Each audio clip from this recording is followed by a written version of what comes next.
Bonjour, alors mardi je vous ai parlé des nouveaux titres Urban Nomad qui sortent au mois d'avril, les petits formats chez DC Comics, hop là, des trucs comme ça, DC Comics c'est parfois des indépendants. Et bien aujourd'hui on va parler de la même chose mais chez Panini et ça sort à la même période, au mois d'avril également, comme par hasard, ils sont juste un tout petit peu plus grands. Ils sont un tout petit peu moins chers aussi, parce que là on est sur du maximum 9,99€ pour cette gamme qui est annoncée là au mois d'avril avec une, deux, trois, quatre titres à sortir. Alors il y avait déjà une gamme qui avait été annoncée, enfin une vague qui a été annoncée au mois de mai, on avait dedans Civil War, la suite. Alors la suite. Civil War, vous pouvez lire le tome 1 et basta, hein. Là ils font ça en 3 ou 4 tomes je crois, ils allongent la sauce, je sais peut-être même plus, et ça sert pas à grand chose d'avoir ces numéros là, sauf si vraiment vous êtes un gros complétiste, mais ça n'a pas tellement d'intérêt. Donc il y a effectivement la suite de Civil War au mois de mai, on aura la suite de Ultimate Spider-Man au mois de mai également, on aura le Spider-Man de J. Michael Straczynski, que là moi je prends, enfin je prends, non je prends pas, que je vais conseiller surtout parce que je les ai en Marvel Icons, donc ça n'a pas tellement d'intérêt pour moi, mais effectivement je vais les conseiller parce que c'est vraiment très très bien. C'est vraiment un super run, hein, le run de Straczynski sur Spider-Man. Euh, et on aura le Daredevil de Frank Miller, qui débarque en collection plus petit format, donc les formats poche que vous avez là, Marvel Pocket, Marvel Poche, Marvel Nomad, appelez-les comme vous voulez. Et donc, ça c'est pour le mois de mai, celle que je viens de vous annoncer, mais celle dont on va plus parler aujourd'hui, c'est celle du mois d'avril, qui a été annoncée là pendant les Panini Big News. Donc je vais retirer cette news des Panini Big News pour en faire une vidéo DJ parce qu'il me paraissait plus important, et surtout plus en rapport avec la vidéo de mardi dernier, d'en parler dans une vidéo dédiée.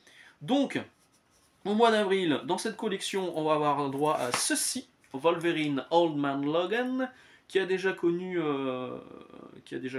plein d'éditions différentes en deluxe, en must-have. La dernière, ça devait être une must-have. En petit format souple, pas cher. Il était sorti en souple, pas cher, je sais plus. Bref, moi j'ai le trade paperback depuis une paire d'années qui coûtait 30$ à l'époque. Oui, c'était quand même assez cher. Et c'est du Mark Millar, c'est du Steve McNiven, c'est donc Wolverine dans un futur possible, probable, euh, avec un Wolverine qui a donc bien vieilli, qui fait un peu un road trip avec Hawkeye, œil de faucon, qui est aveugle. Et c'est un univers où la famille de Hulk, la famille Banner, enfin c'est pas Banner, du coup c'est les Hulk, hein. C'est comme n'importe quoi. Il y a quand même un dinosaure aussi Venom, hein, dans le truc. Euh, dirige un peu tout ça et lui va essayer de survivre et puis on va découvrir ce qui s'est passé pour les X-Men. Avant, c'est un récit qui est culte. Si vous voulez lire du très bon Wolverine, vous pouvez clairement aller sur Old Man Logan.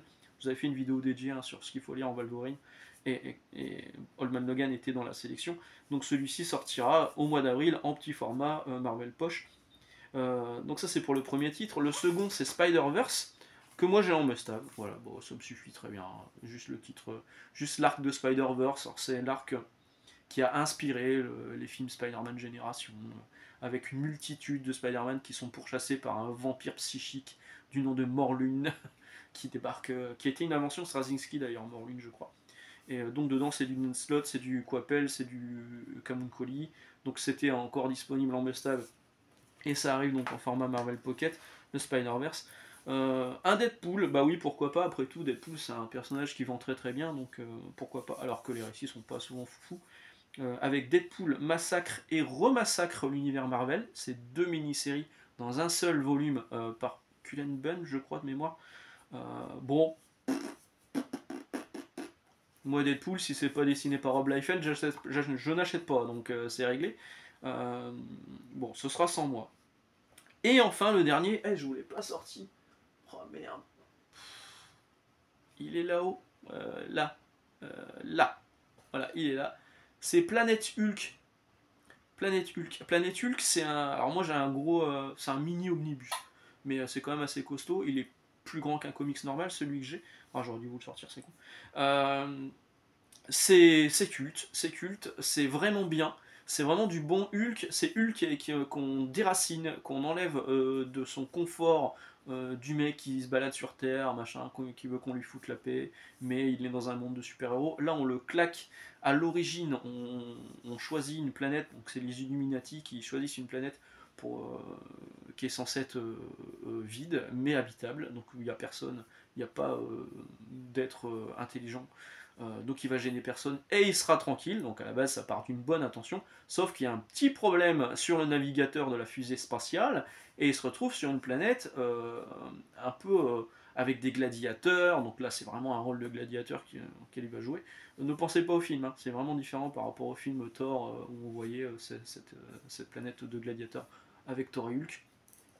Planète Hulk, donc au début c'est comme le film Gladiator, au début c'est juste un mec, c'est un esclave, il va combattre dans des arènes et tout, et puis il va monter, il va monter, il va monter, il va devenir de plus en plus puissant, il va devenir le nouveau libérateur de cette planète, et il va se passer plein de choses, il va rencontrer quelqu'un, ça va, voilà, il va se passer plein de trucs, il y a plein d'incidences. Le problème de ce Planète Hulk qui va être proposé dans Marvel Poche, c'est qu'il y a un avant. L'avant, c'est la mini-série dessinée par Kocha, où on voyait les Illuminati envoyer Hulk sur une mission dans l'espace en lui disant t'es le seul qui peut nous aider, et lui fait bon bah allez d'accord, il y va, puis en fait c'est là où les mecs l'enfilent à sec. Euh, Au moment de rentrer ils disent non en fait tu rentres pas, tu pars sur une planète déserte. Donc il y a ça, et il y a l'après. L'après c'est à la fin de Planète Hulk, lui il se dit bon bah maintenant je vais rentrer, hein, parce qu'il se passe un événement dans Planète Hulk qui va l'énerver beaucoup. Alors, au début, il s'est dit bah, je vais rester sur la planète, c'est bon, j'ai une femme, je suis peinard. Il va se passer un événement à la fin de Planète Hulk qui va l'énerver encore plus contre les Illuminati sur Terre. Et donc il décide de rentrer sur Terre. Et là, c'est ce qui s'appelle World War Hulk, qui est disponible en Marvel Must-Have. Et donc c'est la suite. Est-ce qu'on aura World War Hulk par la suite en Marvel Poche? Là, seul Panini a la réponse. Je pense que oui. J'espère que oui. Bon, l'avant, il y a peu de chance, ça a été rarement réédité, je ne suis pas sûr que ce soit réédité depuis l'édition souple que j'avais en kiosque, moi, que j'ai encore en kiosque depuis des années. Mais Planète Hulk, c'est déjà très très bien. Et World War Hulk, c'était cool aussi, c'était par le même scénariste, Greg Pak.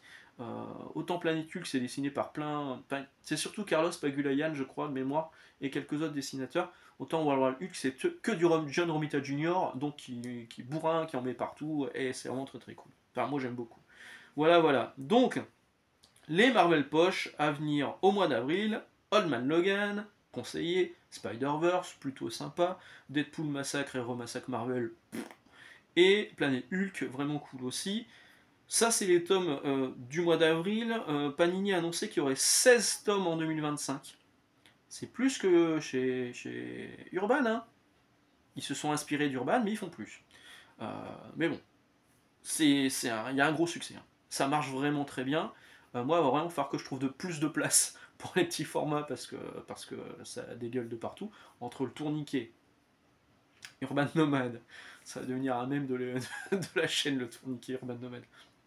Entre le tourniquet Urban Nomad qui en plus, là sur Noël j'ai commandé beaucoup de quantités, donc ça déborde un peu sur le bas de mon rayon comics d'essai, et ma partie Marvel Poche que j'ai bien mise en avant et que j'ai aussi en fond de rayon, j'en ai de partout du poche. Voilà, voilà, voilà. Je vais vous laisser là, excellente journée, excellente lecture. On va se retrouver dimanche pour un Free Talk classique, et on parlera donc des grosses actus. Je suis en train de préparer le truc. Panini Big News et chez Urban, courant de la semaine prochaine. A plus, ciao.